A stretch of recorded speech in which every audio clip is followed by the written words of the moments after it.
السلام علیکم ورحمۃ اللہ وبرکاتہ۔ اسلام سے پہلے عرب کا معاشرہ اور رحمت عالم صلی اللہ تعالی علیہ وسلم کی آمد۔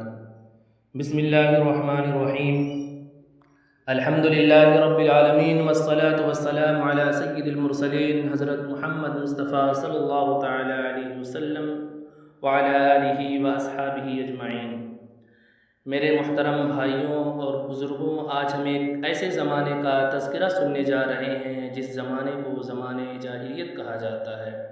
وہ زمانہ جب عرب کی سرزمین پر شرک عام تھا، قبائلی عصبیت عام تھی، طاقتور کمزور کو دبا دیتا تھا اور انسانیت کے بہت سے اصول پامال ہو چکے تھے۔ لیکن اسی تاریخ میں اللہ تعالیٰ نے اپنے محبوب حضرت محمد مصطفیٰ صلی اللہ تعالیٰ علیہ وسلم کو دنیا میں تشریف لانے کا شرف عطا فرمایا۔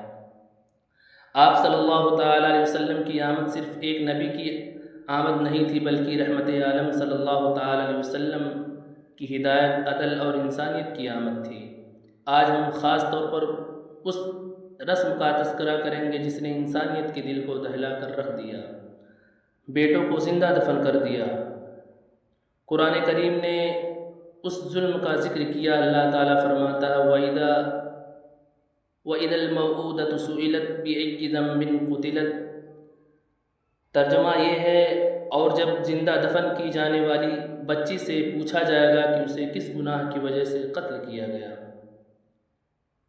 ذرا اس آیت کا تصور کیجئے، قیامت کا دن ہے، زمین و آسمان کے راز کھل چکے ہیں، ہر انسان اپنے اعمال کے ساتھ کھڑا ہے اور ایک معصوم بچی کو سامنے لایا جائے گا۔ وہ بچی جس نے دنیا میں ابھی زندگی کو سمجھا بھی نہیں تھا، نہ اس نے کسی کا مال چھینا تھا، نہ کسی کو قتل کیا تھا، نہ کسی کے ساتھ دشمنی کی تھی، نہ اسے گناہ کا شعور تھا۔ وہ تو صرف اس لیے دنیا میں آئی تھی کہ اللہ تعالیٰ نے اسے پیدا فرمایا تھا، لیکن دنیا میں ایک ظالم انسان نے اسے زندہ دفن کر دیا۔ قیامت کے دن اللہ تعالیٰ پوچھے گا بِأَيِّ ذَنبٍ قُتِلَتْ، آخر اسے کس گناہ کی وجہ سے قتل کیا گیا؟ میرے بھائیوں، یہ سوال صرف اس بچے کے قاتل کے لیے نہیں بلکہ پوری انسانیت کے لیے ایک بہت بڑا سبق ہے۔ بیٹی کی پیدائش پر لوگ غم کرتے ہیں۔ قرآن کریم نے جاہلیت کے لوگوں کی ایک کیفیت بیان فرمائی ہے، وَإِذَا بُشِّرَ أَحَدُهُم بِالْأُنثىٰ ظَلَّ وَجْهُهُ مُسْوَدًّا وَهُوَ كَظِيمٌ، یعنی جب ان میں سے کسی کو پیدائش کی خبر دی جاتی تو اس کا چہرہ سیاہ پڑ جاتا اور غم سے بھر جاتا۔ سوچئے، جس خبر پر آج ایک گھر میں خوشی ہونی چاہیے، جاہلیت کا بعض انسان اسی خبر کو اپنے لیے ذلت سمجھتا تھا۔ وہ سوچتا تھا لوگ کیا کہیں گے، ہمیں بیٹی بڑی ہوگی تو اس کی شادی کرنی ہوگی، وہ ہمارے خاندان پر بوجھ ہوگی، کبھی دشمن قبیلہ اسے قید کر لے گا، کبھی جنگ میں خاندان کی عزت کا مسئلہ بن جائے گا۔ یہ سب جاہلی سوچ تھی، اور جب یہ سوچ دل میں مضبوط ہو گئی تو بعض لوگوں نے اپنی بیٹیوں کو زندہ دفن کرنا شروع کر دیا۔ قرآن نے اسی جرم کو الموعودۃ کے لفظ سے بیان فرمایا ہے۔ ایک لمحہ رک کر سوچیں میرے عزیزوں، ایک چھوٹی سی بچی کا تصور کیجئے، اسے ابھی دنیا میں آئے کچھ ہی وقت ہوا ہے، اس کی آنکھیں دنیا کو دیکھ رہی ہیں، وہ اپنی ماں کے سینے سے لپٹنا چاہتی ہے، وہ اپنے باپ کی انگلی پکڑنا چاہتی ہے۔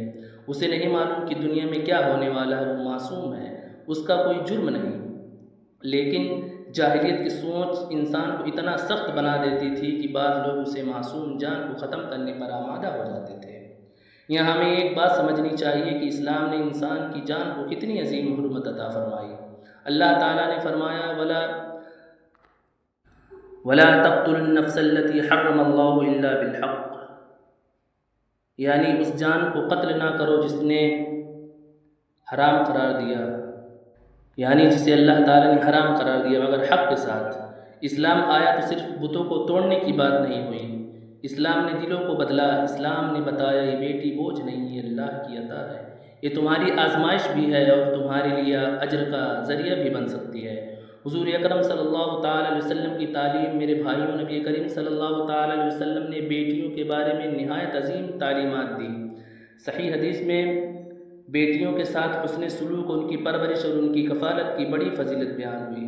حضرت عائشہ صدیقہ رضی اللہ تعالیٰ عنہا سے روایت ہے کہ ایک عورت اپنے 2 بیٹیوں کے ساتھ ان کے پاس آئی، اس نے سوال کیا، حضرت حضرت عائشہ رضی اللہ تعالی عنہا نے اسے ایک کھجور دی، اس عورت نے وہ کھجور اپنی دونوں بیٹیوں میں تقسیم کر دی، پھر وہ چلی گئی۔ رسول کریم صلی اللہ تعالی علیہ وسلم تشریف لائے تو حضرت عائشہ صدیقہ رضی اللہ تعالی عنہا نے واقعہ بیان کیا۔ آپ نے فرمایا کہ جو شخص ان بیٹیوں کے معاملے میں آزمائش میں مبتلا ہو اور ان کے ساتھ اچھا سلوک کرے تو اس کے لیے جہنم سے بچاؤ کا ذریعہ ہوگی۔ ذرا غور کیجئے، جس معاشرے میں بیٹی کو زندہ دفن کیا جاتا تھا اس معاشرے میں محمد مصطفیٰ صلی اللہ تعالی علیہ وسلم نے بیٹی کی پرورش کو نجات کا ذریعہ بنا دیا۔ اسلام کا انقلاب تھا۔ بیٹی بوجھ نہیں، امانت ہے۔ میرے بھائیوں، ہمیں اس واقعے سے اپنے گھروں کے لیے بھی سبق لینا چاہیے۔ اگر کسی کے گھر بیٹی پیدا ہو تو اسے منحوس نہ سمجھو، اس کے آنے پر چہرہ نہ بگاڑو، اسے بیٹی سے کم نہ سمجھو، اس کے کھانے، کپڑے، تعلیم اور محبت میں کمی نہ کرو، بھی اللہ کی بندی ہے، اس کی عزت بھی ضروری ہے، اس کی حفاظت بھی ضروری ہے، اس کی اچھی تربیت بھی ضروری ہے، اور والدین کے لیے سب عبادت بن سکتا ہے جب نیت اللہ کی رضا ہو۔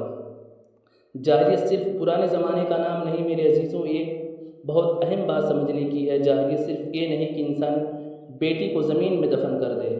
اگر آج کوئی شخص بیٹی کو زندہ تو رکھتا ہے لیکن اسے مسلسل ذلیل کرتا ہے، اس کے حقوق کھاتا ہے، اس کی عزت نہیں کرتا، اسے تعلیم سے محروم کر دیتا ہے صرف اس لیے کہ وہ بیٹی ہے، تو اسے اپنے روپے پر غور کرنا چاہیے۔ اسلام نے ہمیں عزت اور عدل کا حکم دیا ہے۔ بیٹا ہو یا بیٹی، دونوں اللہ کی مخلوق ہیں، والدین پر دونوں کے حقوق ہیں۔ قرآن کا دردناک سوال اب دوبارہ اس آیت کو سنیں، وَإِذَا الْمَوْءُودَةُ سُئِلَتْ بِأَيِّ ذَنبٍ قُتِلَتْ، اور جب زندہ دفن کی جانے والی بچی سے پوچھا جائے گا کہ اسے کس گناہ کی وجہ سے قتل کیا گیا۔ میرے بھائیوں، قرآن نے یہ نہیں فرمایا اسے پوچھا جائے گا تمہارا باپ کون تھا، تمہارا قبیلہ کون تھا، تمہارے پاس کتنا مال تھا، بلکہ سوال ہوگا کس گناہ کی وجہ سے قتل کیا گیا۔ یعنی اس معصوم کا کوئی جرم نہیں تھا، جرم اس شخص کا تھا جس نے اللہ تعالیٰ کی دی ہوئی جان کو ناحق ختم کر دیا۔ رسول کریم صلی اللہ تعالیٰ علیہ وسلم رحمت بن کر آئے۔ میرے محترم بھائیوں، اللہ تعالیٰ نے اپنے محبوب صلی اللہ تعالیٰ علیہ وسلم کے بارے میں فرمایا، وَمَا أَرْسَلْنَاكَ إِلَّا رَحْمَةً لِّلْعَالَمِينَ، اور ہم نے آپ کو تمام جہانوں کے لیے رحمت بنا کر بھیجا۔ سرکار دو عالم صلی اللہ تعالیٰ علیہ وسلم رحمت بن کر آئے۔ آپ نے یتیم کو سہارا دیا، غریب کی مدد کی، غلاموں کی حقوق کی حفاظت کی، عورتوں کے ساتھ حسن سلوک کی تعلیم دی، اور بیٹیوں کے بارے میں بھی ایسا معاشرہ بنایا جہاں بیٹی ذلت نہیں بلکہ عزت علامت بن گئی۔ نبی کریم صلی اللہ تعالیٰ علیہ وسلم کی تعلیمات کا حسن ہے۔ حضور صلی اللہ تعالیٰ علیہ وسلم حضرت فاطمہ الزہرا رضی اللہ تعالیٰ عنہا تھی۔ میرے بھائیوں، ذرا حضور اکرم صلی اللہ تعالیٰ علیہ وسلم کی اپنی بیٹی حضرت فاطمہ الزہرا رضی اللہ تعالیٰ عنہا کے ساتھ محبت کو یاد کیجیے۔ حضرت فاطمہ رضی اللہ تعالیٰ عنہا جب رسول کریم صلی اللہ تعالیٰ علیہ وسلم کی خدمت میں حاضر ہوتی تو آپ صلی اللہ تعالیٰ علیہ وسلم ان کے استقبال کے لیے کھڑے ہوتے، انہیں خوش آمدید کہتے اور اپنے ساتھ بٹھاتے۔ یہ ہمارے لیے تعلیم تھی، بیٹی کو عزت دو، بیٹی سے محبت کرو، اس کے جذبات کی قدر کرو، اسے انسان سمجھو، بوجھ نہیں۔ اسلام نے سوچ بدل دی۔ ایک طرف جاہلیت کا وہ زمانہ تھا جہاں بعض لوگ بیٹی کو زندہ دفن کر دیتے تھے، اور دوسری طرف اسلام آیا تو نبی کریم صلی اللہ تعالیٰ علیہ وسلم نے فرمایا، جو شخص بیٹیوں کے ساتھ حسن سلوک کرے، ان کی پرورش کرے، ان کے حقوق ادا کرے، ان کے لیے بڑا اجر ہے۔ یہ صرف ایک حکم نہیں تھا، یہ معاشرے کی مکمل اصلاح تھی۔ اسلام نے انسان سے کہا، تمہاری عزت مال سے نہیں، تمہاری عزت قبیلے سے نہیں، تمہاری عزت رنگ و نسل سے نہیں، تمہاری اصل عزت اللہ کی اطاعت میں ہے۔ آج ہمارے لیے سبق ہے میرے بھائیوں، آج ہم اپنے گھروں میں دیکھیں، اگر گھر میں بیٹی ہے تو اس سے محبت کریں، اسے ڈانٹنے سے پہلے سوچیں، اس کے دل کو توڑنے سے پہلے سوچیں، اس کی شادی کے معاملے میں ظلم نہ کریں، اس کا حق نہ کھائیں، اسے وراثت سے محروم نہ کریں۔ اسلام نے عورت کو وراثت کا حق دیا ہے، اس کے ساتھ عدل کا حکم دیا ہے، اس کی عزت کی حفاظت کا حکم دیا ہے، اور نبی کریم صلی اللہ تعالیٰ علیہ وسلم نے اپنی امت کو بیٹیوں کے ساتھ حسن سلوک کی ترغیب دی۔ آئیے آخر میں اللہ تعالیٰ سے دعا کریں، اے اللہ ہمیں اپنی بیٹیوں کی قدر کرنے والا بنا، اے اللہ ہمیں اپنی اولاد کے حقوق ادا کرنے کی توفیق عطا فرما، اے اللہ ہمارے گھروں میں محبت عطا فرما، اے اللہ ہمیں جاہلیت کی بری سوچ سے محفوظ فرما، اے اللہ ہمارے نبی کریم صلی اللہ تعالی وسلم کی سنت پر چلنے والا بنا، اے اللہ ہماری بیٹیوں کو نیک صالح باحیا اور دیندار بنا، اے اللہ ہماری اولاد کو ہمارے لیے صدقہ جاریہ بنا دے۔ اے اللہ قیامت کے دن ہمیں اپنے محبوب صلی اللہ تعالی علیہ وسلم کی شفاعت نصیب فرما، آمین یا رب العالمین۔